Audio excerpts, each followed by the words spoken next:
আজকে আমি সন্ধ্যেই আমার রথকে নিয়ে বেরিয়ে গেছিলাম ঘুরতে যাওয়ার উদ্দেশ্যে। আর সাথে আমি একা যাইনি, আমি নিয়ে গেছিলাম সাথে আমার প্রিয় বান্ধবীকে নিয়ে। আজকে আমরা দুজনে মিলে চলে গেছিলাম কৃষ্ণনগরে এক্সেস বাজারে। আসলে সামার সিজনে কী কী কালেকশন এসে সেগুলোই দেখতে গেছিলাম। নিচের স্টকে সমস্ত বাচ্চাদের জামা কাপড় ছিল, আর উপরের স্টকে ছিল, মানে ফার্স্ট ফ্লোরে ছিল মেয়েদের জামা কাপড়, মানে বড়দের। আমার ওখানে গিয়ে অনেক রকমের জিনিস পছন্দ হয়েছিল, কিন্তু আমি আয়নাতে একটু স্টাইল মারছিলাম। আর আজকে আমার লুকটা দেখে কমেন্টে জানাও তো আমাকে কেমন লাগছিলো আজকে দেখতে।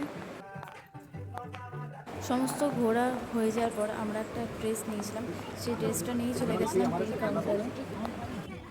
দিয়ে বিলটা কালেক্ট করে আমরা এক্সপ্রেস থেকে বেরিয়ে গেছিলাম। বেরিয়েই দেখি মেঘ চমকাচ্ছে, আকাশের অবস্থা একদম ভালো ছিল না। আমাদের দুজনেরই তখন মুডটা অফ হয়ে গেছিলো, দিয়ে বাড়ি চলে এসেছিলাম। দিয়ে A to Z থেকে চিকেন বিরিয়ানি 2 প্যাকেট অর্ডার করে দিয়েছিলাম, দিয়ে চিকেন বিরিয়ানি খেয়ে মনটা শান্তি